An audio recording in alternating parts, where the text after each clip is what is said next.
자, 이번에는 윤영재 위원장께 여쭤볼게요. 자, 직접 이제 공동육아 참여하고 계십니다. 네. 자녀가 몇 분이나 되세요? 저는 이제 16년생 남아 한 명이랑 그다음에 이제 20년생 여아 한 명, 4살 터울 이제 2명을 두고 있습니다. 이게 이 참여하게 된 특별한 계기가 좀 있었습니까? 어떤 계기였나요? 사실 이제 저희 첫째가 16년 12월생이거든요. 원래 이제 예정일이 17년 1월생이었는데 조금 빠르게 나오면서 네, 동지의 생일을 맞이하게 됐는데 그래서 이제 아내가 출산휴가랑 육아휴직을 이제 1년 3개월 쓰고 나서 그러고 나니까 이제 아이가 3살은 그러니까 한국 나이로 이제 3살이 되었는데 그 당시에는 이제 갓 돌을 지난 상황이더라고요. 근데 이런 상황에서 이제 아이를 기관에 맡기는 거에 대해서 좀 불안이 있었고 제가 이어서 육아휴직을 6개월 썼었고요. 그렇게 이제 아이를 데리고 이제 육아를 하다 보니까 집에만 있으면 너무 답답하더라고요. 그래서 이제 평일에 뒷산에도 올라가고 뭐 놀러 다니고 이렇게 했었는데 그때 저희 뒤에 불곡산이 있습니다. 그래서 불곡산에 이제 평일 오전에 아이를 이제 등에다 메고 네, 그 등산을 올라갔는데 거기 꼭대기에 이제 딱 이 아이보다 조금 더 커 보이는 애들이 네, 등산까지 이제 정상까지 올라온 거를 보고 이 아이들 되게 신기하다. 그리고 얼굴 표정도 되게 밝고 좋아 보이더라고요. 그래서 얘네들은 어떤 교육을 받고 있는 건가 이제 그래서 이제 궁금해서 이제 인솔잡게 여쭤봤고 그때 이제 공동육아 어린이집이다라는 걸 소개를 받고 그래서 이제 지역에 있는 공동육아 어린이집을 좀 찾아보고 네 그렇게 해서 이제 들어가게 됐고요. 첫째는 그렇게 이제 4년을 보내고 나서 졸업하고 나서 이제 일반 공립학교를 이제 보내게 됐는데 둘째 같은 경우에는 지금 공동육아 제가 보내고 있는 새별까마귀 어린이집은 지금 이제 만 2세죠. 2세부터 이제 받고 있어서 만 0세, 1세 때는 직장 어린이집이 당연히 돼서 보내고 있었고요. 직장 어린이집이 엄청 좋거든요. 그 저녁까지 이제 무상으로 이제 주고 하는 부분들이 있어서 엄청 좋은데 이 첫째를 하원할 때의 모습이랑 둘째 하원할 때 이제 아이들의 표정을 봤을 때 그 공동육아 어린이집에서 보는 아이들의 그 환한 웃음은 어떻게 이 둘째도 이거는 꼭 챙겨줘야 되겠다라는 생각이 들어서 네, 그 저녁을 포기하고 네, 둘째도 지금 공동육아 어린이집으로 보내고 있습니다. 첫째에 이어서 둘째까지 보낼 정도면 굉장히 좋은 그 효과를 체감했기 때문일 텐데 네. 그건 이제 잠시 뒤에 제가 좀 자세하게 여쭤보기로 하고요. 자, 총장님 현재 이 공동육아 어린이집 이거 전국적으로 규모는 어떻게 되고 또 아이들은 몇 명이나 되는 겁니까? 전체 공동육아 어린이집이라고 하면 이제 협동조합 유형으로 운영이 되는 어린이집을 말하는 것 같고요. 그 유형으로는 전국에 지금 60여 개가 있습니다. 그리고 이제 초등 방과후로는 16개가 있고요. 그 외에 이제 국공립이거나 다 함께 돌봄 센터 같이 이제 공립 유형인 이런 것들도 이제 공동육아를 표방하고 있는 곳들이 있어서 전체 기관 수는 100여 개라고 이제 생각을 하고 있고요. 그리고 아이들 수는 이제 그걸 정확하게 이렇게 계산하기는 힘들긴 한데 들고 나는 게 있으니까 그런데 이제 전체적으로 봤을 때 한 2천여 명 정도라고 생각을 하고 있고 저희가 경년에 한번 공동육아 한마당을 하는데 그때 이제 오시는 분들을 추산할 때 전체 가구 수는 한 3,500명 정도로 생각을 하고 있습니다. 알겠습니다. 자, 그러면 아까 이제 1978년부터 사실은 그 단초가 되는 어떤 모임들이 있었고 요게 이제 어린이집으로 시작한 거는 1994년. 네. 벌써 한 30년 가까이 된 거잖아요. 자, 지금까지 그러면 이 공동육아 운동 총장님 보시기에는 어떻게 평가를 좀 하고 싶으세요? 우선 저희가 처음 시작하던 30년 전과 지금 상황을 보면 보육 환경이 굉장히 많이 달라졌습니다. 그런데 이제 거기에 30년 전부터 지금 같은 이런 보육 환경을 갖고 있던 공동육아가 일정 정도 영향을 미쳤다라고 이제 생각하고 있고요. 그런 것들이 우선은 사회적 육아라고 이제 저희는 얘기를 하는데 앞서 말씀드렸던 아이를 한 명 키우려면 마을이 필요하다. 그래서 이웃도 필요하고 국가도 필요하다. 그래서 이런 국가 지원에 관해서 국공립 확충이라고 하죠. 그래서 국공립 어린이집이 확충되어야 한다라고 이제 계속 주장을 했었는데 굉장히 지금은 많이 확충이 되었잖아요. 그것도 달라졌고요. 그 다음에 어린이집의 이제 보육 환경 중에 먹거리나 놀이, 생태 교육 이런 게 이제 지금 현재에는 거의 모든 어린이집에서 하고 있다라고 이렇게 표방을 하고 있습니다. 그래서 그런 것들이 30년 전과 비해서 굉장히 많이 달라졌다. 그리고 거기에 30년 전부터 하고 있던 공동육아에 영향이 있었다라고 생각하고 있습니다. 처음에는 사실 약간 그 대안 교육의 성격이 강했다면 네네. 최근에도 이제 이게 한 2천여 명의 학생들이 만약에 이걸 한다 그러면 어떤 좀 더 일반화하면서 확산될 가능성도 엿보고 있는 것 아닙니까? 그렇죠. 최근에는 그러면 이 공동유가 어떤 부분에 특히 초점을 좀 맞춰서 운영하고 있습니까? 그전에는 저희가 놀이와 아이들이 이 시기에 놀이가 얼마나 중요한지, 그래서 놀이가 꼭 필요하다 그러면서 매일 나들이를 가야 한다라고 이제 주로 얘기를 했었고요. 그런데 이제 지금은 2019년에 교육과정이 바뀌면서 아이들이 놀아야 한다라는 것에는 암묵적인 동의가 되었다라고 생각이 됩니다. 그런데 지금은 2019년 이후에 코로나도 있었고 저출생 인구 위기 문제가 굉장히 심각하게 드러나면서 이 상황이 이 교육과정의 여러 가지 측면 중에 다른 것을 좀 부각시키지 않았나 싶은데요. 저희 교육과정이 놀이도 있고 생태도 있지만 관계 교육도 있고 그다음에 통합 교육도 있고 그다음에 생활 교육이 있습니다. 그런데 이 세 가지가 뒤에서 말씀드린 관계와 통합과 생활 교육이 이 저출생의 아이들이 귀해지면서 조금 더 중요해지고 있지 않나 하는 생각이 듭니다. 자, 우리 보통 그러면 일반 어린이집도 가끔 이제 학부모 참여형 수업 같은 것도 하고 하지 않습니까? 그렇죠. 자, 그것과 공동육아 어린이집의 가장 큰 차이점이라고 해야 될까? 어떤 점들이 좀 뭐 이렇게 있을까요? 부모가 참여하는 것보다 같이 운영한다고 하는 편이 맞고요. 그래서 부모들이 각 주체로 공식적인 자리를 갖고 있다라고 이제 생각되는 면이 있습니다. 그래서 부모들뿐만 아니라 교사들도 공식적인 자리를 갖고 있어서 부모와 교사가 함께 모여서 운영을 논의하고 실현한다라고 생각되는 면이 이제 그 보통의 부모 참여하고 다른 면이 있고요.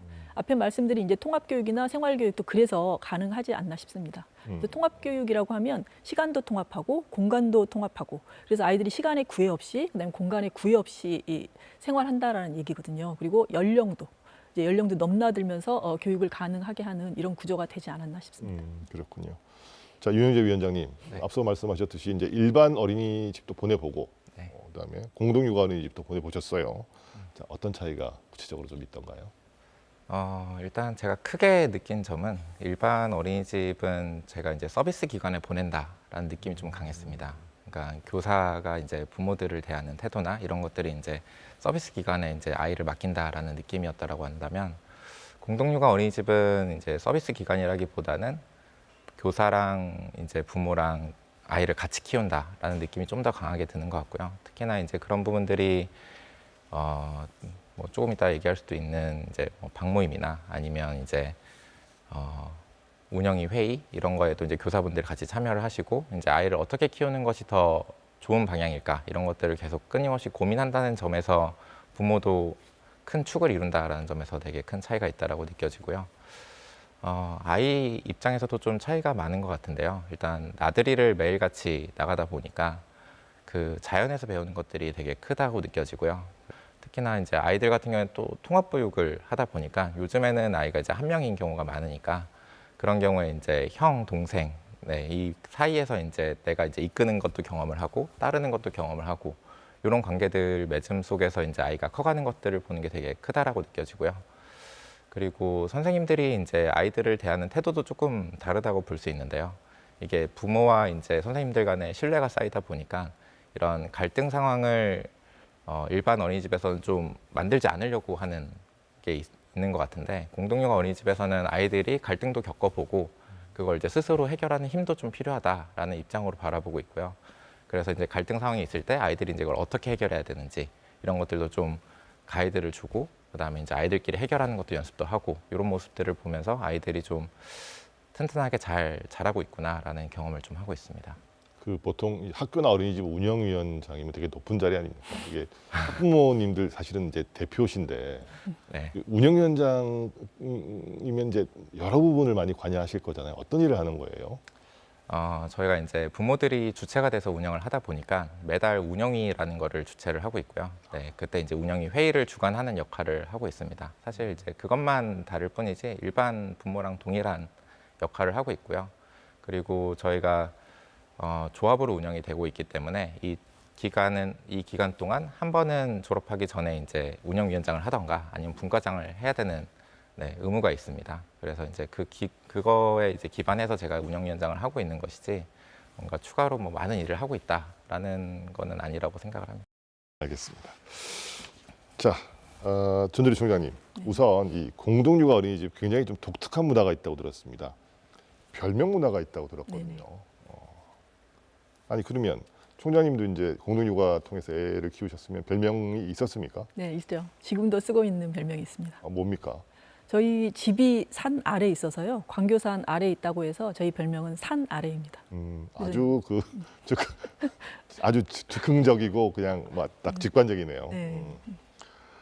이렇게 별명을 이렇게 그러면 애들도 별명이 다 있을 거고 이렇게 별명을 선생님도 별명이 있습니까? 그러면 교사와 부모들, 어른들은 별명이 있고요. 아이들은 별명이 있지는 않습니다. 네. 굳이 어른들에게 이렇게 별명을 붙이는 이유가 있습니까? 보통은 이제 아이들을 백지라고 얘기하면서 아이들을 어떻게 잘 갖고 나갈 것인가 이렇게 이제 얘기를 하는데 공동육아에서는 거꾸로 아이들이 백지가 아니라 아이들이 살아갈 세상이 백지다라고 이야기를 합니다. 그래서 아이들은 본인의 타고난 본성과 성품대로 살고 대신 이제 세상을 어떻게 잘 바꿔나갈 것인가, 잘 갖고 나갈 것인가를 할 수 있는 주체다라고 이제 보는 것이 다르고요.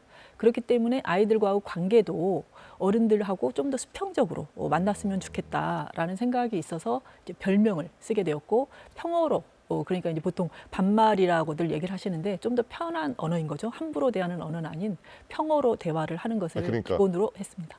애들과 선생님, 학부모들이 평어를 쓴다, 그렇죠. 반말을 쓴다는 얘기인가요? 반말이 아니고 평어입니다. 평어, 네, 평어를 쓴다는 네네. 얘기.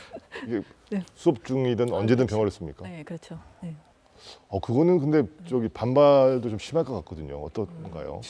영유아기 시기의 특징도 좀 있는 것 같아요. 왜냐하면 영유아기 때는 워낙 아이들이 어리고 좀 이렇게 약간 취약할 때라서 어른들이 너무 거인같이 느껴지고 약간 위압적으로 느껴질 수 있거든요. 그래서 웬만큼 이렇게 같이 눈높이를 맞추지 않고는 아이들이 편안해지기가 쉽지 않은 것 같습니다. 그래서 그 시기에는 특히 이렇게 평어를 쓰면서 아이들에게 자연스럽게 어른들하고 관계할 수 있는 이런 제도가 시스템이 필요하다고 생각했던 것 같습니다. 아니 그래도 어른에게 평어를 쓰면 좀 버릇이 없어지는 거 아닌가요? 버릇이 없어진다기보다 편안해지는 것 같아요. 편안해지는 것 같고 버릇이 없는 경우에는 또 교사나 어른들이 그만큼 또 다뤄야죠. 네, 어떤 의미에서 이 평어와 별명을 쓰는지 어렴풋이 감은 옵니다. 네네. 자, 그러면 우리 윤영재 위원장님도 뭐 별명 있으시겠네요. 네, 있습니다. 뭡니까? 네, 저는 일요일이고요. 네, 아내는 별똥별이라는 별명을 쓰고 있습니다. 특별하게 그런 별명을 지으신 이유가 있습니까? 사실 이제 공동육아에 들어가게 되면 제일 처음 고민하는 게 이제 이 별명을 무엇을 지을까인데요. 저희 아이 이름이 윤도윤입니다. 그래서 고민을 해보니까 이름이 앞으로 해도 뒤로 해도 같다. 그래서 뭐 기러기, 스위스, 네, 예전에 이제 우영우 드라마에 나온 그런 단어들 중에 저희가 마음에 드는 걸 하나씩 골라보자 해서 저는 이제 좀 편하게 살고 싶어서 일요일 같은 삶이 됐으면 좋겠다 하는 마음에 일요일을 골랐고 네, 아내 같은 경우에는 이제 이름이 예쁘다는 이름으로 별똥별을 골라서 사용하고 있습니다. 그렇군요. 자, 일단 재밌습니다. 네. 일단 재밌습니다. 자, 그리고 또 이 공동육아 어린이집의 특징 중에 하나가 마실 문화라고 들었군요. 우리가 생각하는 그 마실 맞습니까? 네, 맞습니다. 이 마실 문화는 어떤 건가요? 육아가 좀 버거운 일이 되면서 육아가 옆에 그 편한 사람이 있어서 예전에는 이렇게 관계를 같이 할 수 있으면 맡기기도 하고 그게 좀 신뢰가 있었고 이랬다라면 요즘에는 그게 너무 어려워졌잖아요. 그러면서 마실이 좀 주목받고 있는 면이 있는데 마실은 뭐 간단하게 그냥 아이들이 서로 왕래하고 그다음에 어른들도 서로 왕래하는 이런 시스템입니다. 그래서 공동육아 어린이집에 유치원이나 이렇게 방과 후에 들어오면 아이들이 서로 이렇게 왕래하는 것이 당연하게 갖게 되는 일이고, 그다음에 이제 부모들도 서로 이렇게 같은 학년들끼리 반끼리 이렇게 왔다 갔다 하고, 그다음에 관계하고 이런 것이 이제 시스템적으로 되어 있다라고 생각하시면 될 것 같습니다. 우리 이제 보통 마실이라 그러면 네네. 저녁 먹고 옆집에 이제 놀러 가는 거잖아요. 이제 아, 그렇게 한다는 얘기죠, 애들하고. 저녁 먹고뿐만 저녁 먹고는 꼭 아니고요. 네네네. 그냥 이제 편할 때 이제 아이들이 하원 후에 이제 그 옆집에 놀러 가거나 옆 친구네 집에 놀러 가거나 이런다는 거죠. 네. 자, 그러면 이 마실 문화를 애들한테 이렇게 좀 이렇게 알려주면 어떤 효과가 있을까요? 요즘에는 아이들이 관계가 그렇게 넓지 않기 때문에 가족 간의 관계도 넓지 않거든요. 외동도 많아져서 형제들도 많지 않기 때문에 관계의 경험이 좀 많이 부족합니다. 그래서 그 마실을 다니지 않는 경우 극단적으로 생각을 하면 한 집에 주양육자와 아이만 있는 시간이 굉장히 길어지고 있습니다. 그리고 이것이 좀 어떻게 문제를 양산하는 이런 상황이 되고 있기도 해서요. 그래서 아이에게도 이렇게 관계의 경험을 넓혀준다라는 의미에서도 마실이 좀 갖는 의미가 있고, 그런 다음에 그 이웃집이라는 의미가 사실은 그 관계뿐만이 아니라 집을 구성하고 있는 여러 가지가 달라지는 상황이거든요. 엄마의 성격도 다를 것이고 아빠의 성격도 다를 것이고 집의 인테리어도 다를 거잖아요. 그래서 그런 것들이 아이한테 세상의 경험을 굉장히 풍부하게 해주는 이런 효과를 주고 있다라고 보여지는 면이 있습니다. 네. 자, 윤영재 위원장님, 마실 그럼 다니시고 계십니까? 아, 네, 그럼요. 무엇보다 애들 반응이 궁금해요. 애들은 어떤 반응입니까? 애들은 너무 좋아하죠. 이 다른 집에 가는 거에 대해서 되게 반겨하고요. 특히나 이제 아이들이 얼마나 좋아하냐면 그 자기들끼리도 약속을 잡아요. 오늘은 내가 너희 집 마실을 가겠다. 그 아이들끼리 정한 다음에 약간 부모한테 통보하는 케이스들도 있고요. 네, 그런 경우는 저희가 좀 조율을 해야 되긴 하지만 그 정도로 아이들이 많이 기다려하고, 그리고 이제 나이가 올라가게 되고 초등 방과후 가게 되면 잠마실도 하게 됩니다. 그러니까 친구네 집에 가서 잠도 자고 오는 거죠. 아, 그게 잠마실이군요. 네. 네네네. 그래서 이제 그런 것까지 경험을 하게 되면 네, 다음 날 아침에 잠마실 하루 더 하고 싶다라고 얘기를 할 정도로 아이들은 너무나 좋아하고요. 아까 이제 사무총장님이 얘기해 주신 것처럼 이 세계관의 약간 확장의 느낌이 나거든요. 아이들이 바라보는 세계는 일단 가정으로 시작을 하잖아요. 그럼 이제 가정이 내가 생각하는 세계의 바운더리라고 한다면 각 가정마다 이제 그런 세계들이 갖춰져 있을 텐데, 아이가 이제 그런 세계들을 방문을 하면서 좀 다양성에 대해서도 좀 열리게 되는 것 같고요. 어떻게 보면 여행을 가서 저희가 새로운 문화를 바라보듯이 저희가 밥 먹는 문화나 이런 것들도 가정마다 좀 다른 것들이 있잖아요. 네, 그런 것들을 경험하면서 아, 이게 당연한 것들이 아닐 수도 있겠구나라는 것들도 좀 경험을 하게 되는 것 같고요. 네, 그런 것들이 너무 좋은 것 같습니다.